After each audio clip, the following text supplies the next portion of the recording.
For the undisputed UFC.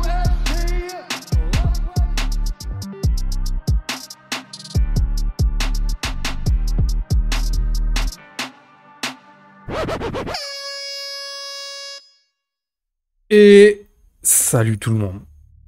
J'espère que vous allez bien. C'est Nico, installez-vous confortablement pour parler aujourd'hui de l'UFC Paris. Les récentes signatures sont incroyables. On fait le point à quasiment un mois de l'événement. UFC Paris, c'est parti.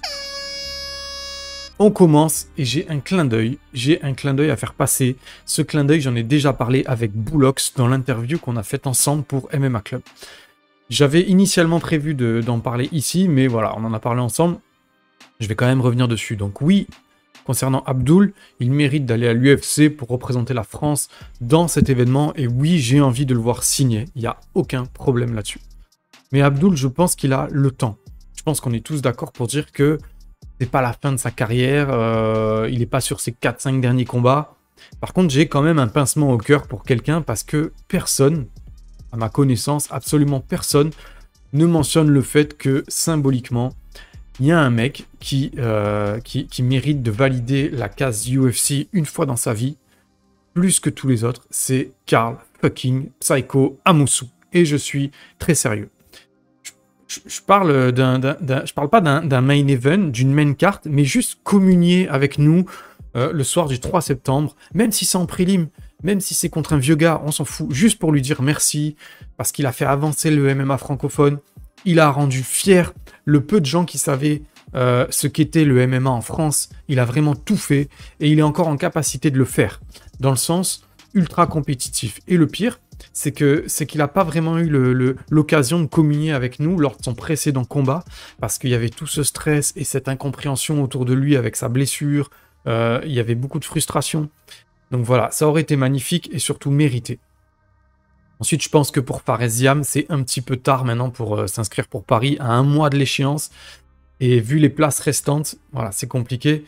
C'est dommage, j'aurais vraiment aimé le voir revenir. J'espère, autant ça peut être une signature surprise dans les derniers moments, s'il se prépare, s'il y a eu des informations en sous-marin, ça serait vraiment cool.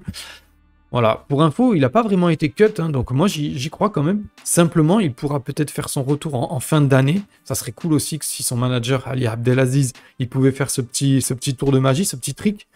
Donc voilà, petite pensée pour Fares que j'apprécie fort et que j'aimerais vraiment voir continuer l'aventure à l'UFC. Maintenant, je peux commencer le podcast et je vous invite à vous abonner sur YouTube, à lâcher ce petit pouce en l'air. Cale-toi dans ton fauteuil, c'est parti. Pour commencer, ça va être rapide. On a Cyril Gane qui est toujours bien sûr sur ses appuis, prêt en découdre contre Tai Tuivasa. Ça change pas. On en a déjà parlé et on en reparlera. Voilà. Tant qu'il n'y a aucune blessure, il n'y a pas de problème de visa, des chinoiseries incompréhensibles, tout va bien. Là-dessus, il n'y a pas de problème. C'est le main event. Il faut absolument pas que ça bouge. Même si Nassourdine ou même si Whittaker, Vettori, ils peuvent prendre le relais, il faut que ça reste comme ça. C'est important. Nassourdine, justement, il a déclenché l'euphorie quand il a annoncé son combat contre Joachim Buckley. L'Américain polyvalent, très agile, spectaculaire. On va quand même d'une certaine manière à reculons pour Nassourdine, mais la question c'était de savoir si, pour participer à l'UFC Paris, il valait mieux chercher un challenge plus facile, entre guillemets, à mettre en place qu'un combat contre Vettori ou Whittaker avec des grosses négos, avec des mecs qui n'ont pas envie trop de prendre le risque de l'affronter, étant donné qu'il est classé 9, je crois, et que potentiellement, il peut clairement gagner le combat. Donc, ils ont préféré attendre, ils ont préféré s'affronter et laisser Nassourdine sur la touche avec un adversaire pourtant très compétitif et très intéressant.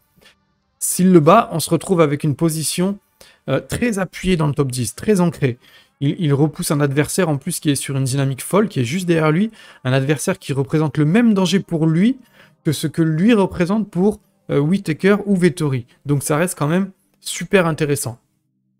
Il a accepté de valider un combat que d'autres n'ont pas validé pour lui. Donc ça montre aussi à quel point le mec est déterminé à avancer dans la catégorie. Voilà. Ensuite, on a quand même Manon Fiorot qui faisait face à une chaise musicale d'adversaire. Je dis qui faisait, c'est pas facile du tout parce que bim, c'est elle qui se blesse au genou et qui doit repousser le fight à Abu Dhabi pour l'UFC 280. C'est bien aussi, sauf que pour faire sa place sur cette carte de folie, ça va être difficile. Concrètement, je parle du fait qu'elle risque d'être en prélim, alors que là, elle était, je pense, sur une main carte. Mais par contre, le niveau d'exposition risque d'être très élevé. Je pense pas similaire, je pense bien plus même que UFC Paris, à part pour les fans français. Après, j'ai du mal à réaliser tout ça, mais j'imagine que c'est quand même une belle expérience pour elle. Donc, on avait Chookagian qui refuse une première fois, et finalement, devant le forfait de Andrade, la brésilienne a repris l'opportunité. La brésilienne, elle reprend, elle, l'opportunité de visiter Paris. Au final, c'est elle qui va visiter Abu Dhabi, parce que ça ne se fera donc pas à Paris. Les adversaires n'avaient pas le même style. Donc on avait Andrade et Chookagian, elles sont très différentes, ça n'a rien à voir. Donc dans un sens, ça permet aussi à Manon de prendre son temps et d'aller de l'avant sans trop se soucier de rattraper un retard d'une prépa un petit peu, pas bâclée, mais voilà, changeante en cours de route. Donc là, est-ce que Manon Fiorot, elle est satisfaite de son matchmaking? Moi, c'est la question que je me pose. Je sais même pas si elle est heureuse d'affronter Kathleen Chookagian. Je sais pas comment elle voit ça. Comme de la stagnation ou... Je sais pas. Parce que quand on vous donne un gros cadeau et qu'on vous le reprend et qu'on vous redonne un cadeau mais un petit peu plus petit, ben c'est pas comme si on vous avait donné tout de suite le petit cadeau en fait. Il y a une petite forme de déception qui s'installe. Donc voilà. Je sais que le plus important c'est déjà d'être sur une grosse carte. Sa blessure est légère. Apparemment elle pourra revenir à l'UFC 280 donc c'est déjà pas mal. Pour elle, la dynamique n'est pas trop changée donc c'est cool. Ensuite, on passe à Monsieur Benoît Saint-Denis. Enfin, un nom en face de lui. Ça y est, on a un nom en la personne de Christos Giakos, sûrement d'origine grecque ou maltaise. Monsieur est à 19 victoires, 10 défaites et sur 2 défaites à la suite à l'UFC. Donc, il est à 5 victoires et 6 défaites à l'UFC dans des combats très engagés et contre des bons adversaires. Il a perdu contre Charles Oliveira, contre Tsakurian ou Drakkar Klose. Donc attention quand même, c'est quelqu'un qui est bon et c'est quelqu'un qui a pris des match-ups compliqués. Un peu comme Benoît Saint-Denis d'ailleurs. Il n'est pas du tout là pour faire valoir la présence de Benoît chez lui en France. Il est d'ailleurs mieux classé que lui d'environ 15 positions sur Fight Metrics. Donc il est moins bien classé à l'UFC par contre. Il va donner du taf aux Français. Moi je pense qu'il a été 2 fois à l'UFC, vers 2014-2015 et ensuite en 2019 jusqu'à maintenant. Donc il a une grosse expérience. Je suis pas serein à 100% pour ce combat. Je pense que ça sent le piège quand même, il faudra être très vigilant. Mais je mise toujours sur une grosse prépa de Benoît, une envie de passer en positif à l'UFC et définitivement tourner la page de son premier combat qui était vraiment compliqué. Voilà. Je pense que pour vraiment tourner la page, il pourrait avoir une deuxième victoire très convaincante comme la première il y a quelques mois. Voilà, Benoît et son coach Daniel Voirin, ils ont des game plans qui sont très adaptés à leur adversaire, ils sont très intelligents et je pense qu'elle est là la force de, outre ses qualités martiales, l'atout qu'il a dans sa poche, c'est d'avoir un head coach qui est d'une qualité, c'est même pas rare, c'est unique en fait parce qu'un mec comme Voirin, il n'y en a qu'un et il peut se vanter de l'avoir pour lui, donc c'est vraiment cool. Voilà, je pense que, voilà, comme je disais, c'est un combat qui a à sa portée, malgré mes petits doutes, on va dire, entre guillemets.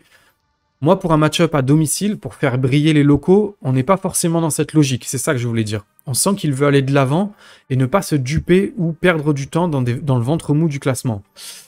Il veut absolument avancer, donc il prend quelqu'un qui est quand même quasiment à son niveau, il veut pas trop régresser en prenant des mecs abordables juste pour ajouter une victoire facile. Voilà, c'est Benoît Saint-Denis, on le sait, c'est pas quelqu'un comme ça. S'il faut aller au charbon, s'il faut aller à la guerre, il y va en première ligne. Je voulais quand même savoir, est-ce que vous aussi vous sentez que c'est abordable, c'est équilibré, c'est presque un combat piège quand même un peu à la con? J'aimerais bien vos retours en commentaire. On parle maintenant de Zara Fern. Donc également, elle fait son retour dans l'octogone. On parle pas beaucoup d'elle et pourtant elle représente également la France dans cette magnifique soirée. Donc elle avait un beau palmarès jusqu'à l'UFC. C'est vrai que c'est un peu plus compliqué depuis qu'elle est dans la Big League. Il y a eu ce combat annulé pour 8 livres de trop. Alors 8 livres de trop, ça fait quand même 3,5 kg environ, 3,6 kg. Ça fait beaucoup. Ensuite, il y a eu un TKO et une soumission, donc c'est pas facile non plus, point de vue négociation, et puis même pour le highlight et tout, c'est pas cool. Voilà, mais elle a besoin de nous. Elle a besoin du soutien du public. Donc voilà, un podcasteur, moi je suis là pour ça aussi, je suis là pour me donner de l'élan, pour qu'on s'intéresse à elle, pour qu'on s'abonne à sa page Insta, pour qu'on la soutienne, qu'on lui envoie des messages. Ça va lui faire du bien, ça va lui faire plaisir. Donc voilà, moi je pense qu'elle a tout pour briller et rendre la foule heureuse. Il faut savoir qu'elle a perdu contre des adversaires qui ont été très compétitifs à l'UFC. Donc quand je dis très compétitifs, ça reste quand même des adversaires qui, une fois des title shots, se sont montrés pas à la hauteur. Mais voilà, on les a quand même, si on les a quand même pointés du doigt, c'est qu'à un moment donné, il y avait quand même des qualités. Comme Megan Anderson, par exemple. Elle a eu son title shot. Moi, c'était ma chouchou à l'époque. Ne me demandez pas pourquoi. Hein. C'est juste, voilà, elle a montré des limites. Avant d'avoir son title shot et quand elle a eu son title shot, mais elle a montré aussi des belles choses. Voilà, elle est un peu lente, elle a du mal une fois qu'elle est sur le dos. Bon bref, elle a pas mal de défauts. Elle a les qualités, elle a des qualités évidentes et elle a quelques défauts évidents aussi. Voilà. Mais Zara, elle a peut-être tout simplement, donc là en face d'elle, eu d'elle une marche un peu trop haute, une marche un peu qui s'est faite un peu trop vite. Voilà. Elle va affronter là Ailin Perez. Ailin Perez, elle est à 7 victoires et 1 défaite. Le problème, c'est que sa défaite, c'est sur un genou illégal. Donc, c'est même pas une défaite propre, on va dire. C'est même pas quelqu'un qui lui a infligé une défaite. C'est elle qui s'est infligé une défaite. C'est une strikeuse au knockout power très évident. Il faudra faire très attention. Le seul avantage que je vois, c'est qu'elle n'a pas goûté au niveau UFC. Donc, Zara, accueille-la comme toi, on t'a accueilli. Sois violente, donne tout. En tout cas, moi j'y crois. J'ai rien de plus à dire sur le sujet pour l'instant. Mais j'aimerais bien qu'on lui donne un petit peu la force parce que j'entends pas beaucoup parler d'elle et pourtant elle est sur cette carte. Donc voilà, c'est important. Pour terminer, je gardais la bonne surprise du jour pour la fin. On l'a appris hier. Du coup, là, ça va peut-être faire 2-3 jours avec le podcast. Taylor Lapillus fera son grand retour à l'UFC. 6 ans, jour pour jour, après son dernier combat à l'UFC. C'était le 3 septembre 2016. Et là, on est le 3 septembre 2022. C'est quand même un magnifique clin d'œil. C'est vraiment incroyable. C'est comme on dit souvent, c'est l'alignement des planètes. Donc, il affrontera Khalid Taha. C'est un Allemand. On en a un petit peu rien à foutre en fait de qui c'est parce que tout ce qu'on veut, c'est revoir Taylor dans l'organisation majeure du MMA mondial pour représenter la France. Voilà, on veut juste le voir finir ce qu'il a commencé, avec ses chances, avec son évolution, les ceintures qu'il a ramassées après son premier passage à l'UFC. Donc voilà, il y a beaucoup de choses qui remontent à la surface quand on évoque Taylor Lapillus. Ça fait écho à beaucoup de choses.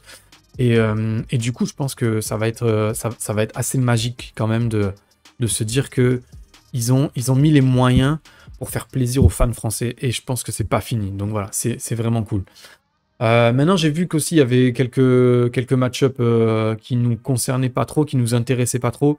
Bon, on en reparlera. Pour finir avec Taylor, donc là, ça passe forcément par une victoire convaincante. Parce que déjà, en étant à 3-1, à l'époque, ils se demandaient si son profil les intéressait vraiment en bantamweight. Donc là, on arrive enfin à valider un ticket qu'il a plutôt intérêt à pas rater le coche. Un ticket qu'il a validé difficilement. Des négociations qui ont mis apparemment des mois à se concrétiser. Donc voilà, je devais l'avoir en interview vendredi. Vendredi, ils ont annoncé jeudi sa signature à l'UFC. Je devais l'avoir en interview vendredi et ça s'est pas fait. Je suis dégoûté parce que le timing, il était incroyable. Les questions, elles étaient prêtes, tout était prêt. J'avais tout préparé, le matos et tout, j'avais pas de nouvelles.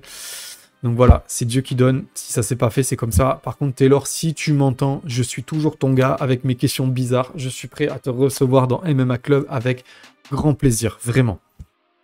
Voilà. Je termine ce podcast et je vous souhaite une bonne journée, une bonne soirée ou une bonne matinée, une longue vie également. Je vous souhaite tout ce que vous avez besoin pour être heureux. Voilà, si vous avez kiffé, n'hésitez pas à vous abonner. Ding ding, la petite cloche. Moi, comme d'habitude, je vous remercie, mais surtout, je vous fais des gros bisous.